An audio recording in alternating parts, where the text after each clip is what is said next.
Hello everyone and welcome to part 5 of my Milwaukee Bucks MyGM on the Xbox One here on Clyde 92 TV, and we are going to be simming up to the offseason in this episode and playing through the offseason. So at this point in the season, we are actually the 10th best team in our conference despite having a pretty bad team the entire year. So we're looking at the Western Conference, and luckily for us, the Utah Jazz are still the worst team. And the reason why that's so good for us is because we traded OJ Mayo to them for their first round pick. So we have a chance of getting the number 1 pick in the entire draft. So we're simming the rest of the season, and we end with a record I'm going to show you right here. Our final record is 29-53. I think we still have one more game to simulate, but we're okay. I'm showing you all the awards right here. JaVale McGee gets 6th Man of the Year award, which I think is pretty good for our team. It's good to have one guy on our team to win an award, especially when our team is struggling like we are at this point. We didn't get anybody, I don't think, in any of the all NBA teams, any of the defensive teams, or any of the rookie teams, which I thought was kind of surprising because I expected Giannis Antetokounmpo to at least make the rookie team. And you guys probably guessed this, but we did not make the playoffs this year. And as we're simulating the playoffs, I'm just going to tell you a quick overview of what my plans are in this episode. So basically, I want to acquire one young star through the draft, whether it be Wiggins, Parker, or Embiid. And then I want to get another all-star player to also put alongside that rookie to kind of,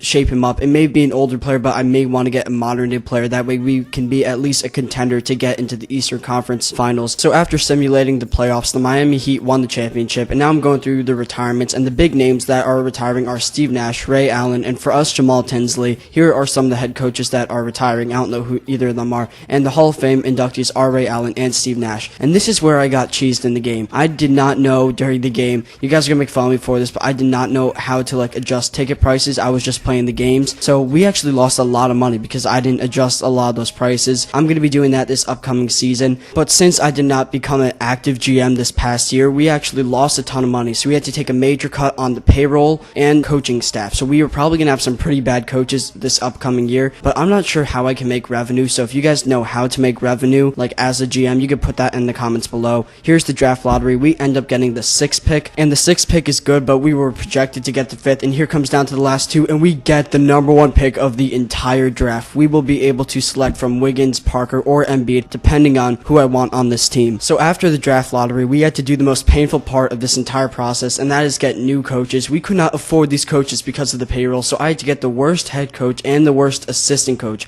Luckily, I only signed them to 1-year deals, and I'm going to try to get some VC. That way I can try to make some revenue. I'm going to look online to see how I can make more money in this. That way I can increase the amount of money I put towards the coaching staff. But as it stands now, we're just going to have these 2 bad coaches just temporarily. I'm showing you the free agents that have decided to decline their offers. The big names obviously are LeBron, Wade, and Chris Bosh, who all denied their player options. And I told you guys last episode, I'm looking after Chris Bosh. He's the main guy I want to get on this team, because if we had him and Larry Sanders in the backcourt, we would just have a dominant inside game. And a lot of our players are going into free agency. I can only offer 2 of them contracts because a lot of them wanted to test free agency. So I offered John Salmons, and I think the other player was Torrey Murray, but he's like a 3rd string point guard on our team anyway. So now we will head into the NBA 2014 draft. This is a huge moment for the Milwaukee Bucks franchise. The Bucks are on the clock, and I know who I want to pick. I debated this for a while because we don't really need Embiid because we have Larry Sanders, so it was mainly between Wiggins and Parker. I thought I might as well do the more realistic route. I'm going to take Jabari Parker with the very first pick of the NBA draft, and hopefully we can get another good player to play along with Parker with the 6th pick of the draft. So the way the draft board is looking, the Boston Celtics will most likely take Embiid or Wiggins, and they take Marcus Smart, just like in real life, with the 2nd pick. So now the Kings have a choice of Andrew Wiggins or Joel Embiid, and they take Wiggins with the 3rd pick of the draft. So now with the 4th pick, the Orlando Magic will take Dante Exum, a very nice pickup by them. The 5th pick is Julius Randle by the Bobcats, and that upset me because I really wanted to get him with the 6th. And with him off the board, I thought I could trade down at this point. So I traded for the Heat 2015 pick and the 13th pick of this draft just for the 6th pick. So I thought it worked out pretty well because often LeBron does not stay with the Heat, which means that it is possible that the Heat will tank next season and that we'll get a top 10 pick. Joel Embiid ends up going to the Mavericks, and James Young goes number 8 to the 76ers. I'm just going to show you guys all the picks leading up to the number 13 pick. Andrew Harrison goes number 9. I felt like at this point in the draft was where all the picks got kind of weird because it is nothing like what happened in real life. Dario Saric is a little bit realistic. I think that was close close to his placement, and I don't even know the name of the guy that was picked right before us. So with the 13th pick of the draft, I was looking at this guy, Rodney Hood. He played at Duke alongside Jabari Parker, so they're going to have a really nice connection on the court, and our team is in desperate need of a shooting guard, especially since Shannon Brown left our team during free agency. So I'm going to fast forward all the way to the second round of the draft, because obviously you guys don't want to see the whole thing, and I get this call from the 76ers, Chris Copeland, and the 30th pick of the draft for the 8th pick in the second round, and I felt this worked out really well for us. I end up taking Adrian Payne, which is someone that I scouted and I really liked, because Chris Copeland is barely going to be playing anymore, because we have Giannis Antetokounmpo, Carlos Delfino, and Jabari Parker that all play the same position as him. So I believe we still have 2 more picks in the second round of this draft, and I get a call from the Wizards later that gives us the 23rd pick and their first round pick next year for our first round pick next year and our second round picks this year, and we end up taking Sylvester Little with that pick. And the main reason why I did that trade in the first place was because I believe we can do better than the Wizards next season, which would then make our draft pick worth less than theirs. So it's basically going to come down to who has a better season this upcoming year, and that will basically be the team that won out in that trade. So going into the offseason, the main player I told you I wanted to target was Chris Bosh. So I go down to offer him a contract, and he says that he's just not interested in playing in our city entirely, so we just can flat out not sign Chris Bosh. So with him out of the picture, I do still want to get a new power forward. Not to say that Ersan Ilyasova is a bad player, but I don't think he's worthy of being a starter on our team. So then I go into negotiations with Paul Gasol, the veteran. I offered him a 1-year contract, and then I tried getting Jared Bayless and Isaiah Thomas to sign with us, but they just wanted too much money. Jared Bayless actually decided to sign with us, but we could not afford to have him and Paul Gasol, so I decided to go with Paul Gasol instead of Jared Bayless. So as it stands, Rodney Hood is actually our starting shooting guard, and I don't think he's really ready to be a starter just yet in this league, so I'm going to offer Vince Carter, another veteran, a 1-year contract, and he accepts that. So now we have 2 veterans on our team. Going into training camps, I only send 2 players to training camps, and I send Jabari Parker to unlimited potential and Larry Sanders to big man offense, mainly because they are our 2 top players, but we still have an issue on this team, and we have way too many power forwards. So I did this trade with the Detroit Pistons, mainly to get rid of Boris Diaw and Sylvester Little, because they are rarely ever going to play on this team, and we did get a first round pick out of it. So to end off this episode, I just wanted to show you guys a quick scrimmage game against the New York Knicks, showing you guys just how our new team plays. And as this scrimmage game is going on, I'm just going to go through the whole roster of the team, because I know I made a good amount of changes in the offseason, and I know you guys may be a little bit confused on what positions people are playing and so on. So here's the whole roster of the entire team. This year's starting 5 will be Brandon Knight at the starting point guard,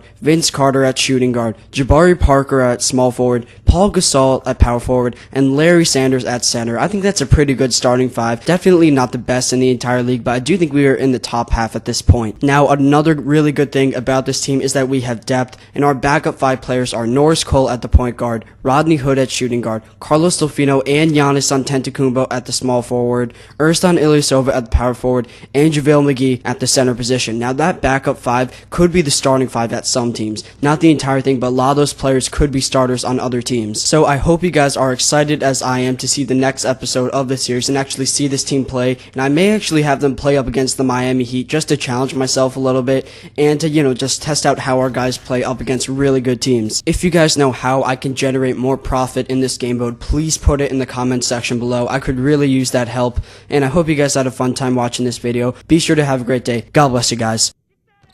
Bye.